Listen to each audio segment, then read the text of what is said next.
गुजरात के मुख्यमंत्री नरेंद्र मोदी ने दिल्ली के एसआरसीसी कॉलेज में ज्ञान बांटा। मोदी ने करीब 1 घंटे तक भाषण दिया, जो लोगों को प्रधानमंत्री पद की दावेदारी के लिए घोषणा पत्र ज्यादा लगा। मोदी ने जब श्रीराम कॉलेज ऑफ कॉमर्स में ज्ञान की गंगा बहानी शुरू की तो हर कोई मोदी को सुनता रह गया। कहीं स्वागत तो कहीं विरोध। मोदी ने जब देश की राजधानी में कदम रखा तो साफ हो गया कि आज का दिन मोदी के नाम है, चाहे उन्हें कोई पसंद करे या ना करे।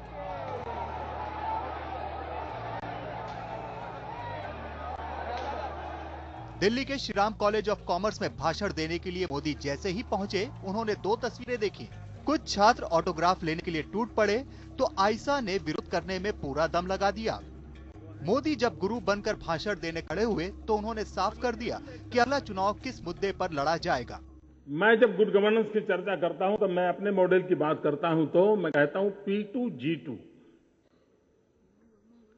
Pro people good governance. आमतौर पर हमारे यहां शासन फायर फाइटर का काम करता है। समस्याएं हुई, शासन उसको फॉलो करता है, दौड़ता है, रास्ता खोजता है। मित्रों, शासन का काम है स्थितियों को विजुअलाइज करें, नए आयामों की खोज करें, स्थितियों बदलने का संकल्प करें और उसके अनुकूल नई व्यवस्थाओं को विकसित करें। मोदी जानते हैं कि अगले चुनाव में उन्हें राहुल गांधी का सामना करना है, जो बार बार युवा शक्ति की बात करते हैं। इसीलिए जब मोदी ने अपने सामने इतने सारे नौजवानों को देखा तो लगे हाथों युवा शक्ति का जिक्र छेड़ दिया। मैं चाहूंगा कि मेरा देश मेरे इन नौजवानों को सिर्फ न्यू एज वोटर न माने, वो स्वीकार करें कि हमारे युवा न्यू एज पावर है। अगर न्यू एज पावर है तो फिर उनकी तरफ देखने का, उनकी शक्तियों का उपयोग करने का दृष्टिकोण पलट जाएगा। मान लीजिए मैं आपको दिखाऊं।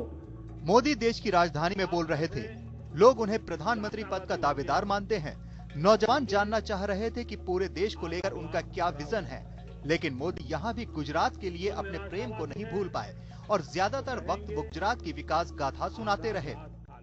और जब गांव के अंदर आय में वृद्धि होती है तो गांव की खरीद शक्ति बढ़ती है, और जब गांव की खरीद शक्ति बढ़ती है तभी राज्य की इकोनॉमी आगे बढ़ती है। और इसलिए हमारी कोशिश है उसकी परचेजिंग पावर कैसे बढ़े, उसका परचेजिंग पावर कैसे बढ़े, और उस पर हम बल दे रहे हैं। मोदी के मन में भले ही दिल्ली हो, लेकिन दिल्ली से वो हमेशा दूर ही रहे हैं। लेकिन इस बार उन्होंने जिस तरह से दिल्ली पर चढ़ाई की है, उससे लगता है कि मोदी का दिल्ली में आना जाना लगा रहेगा।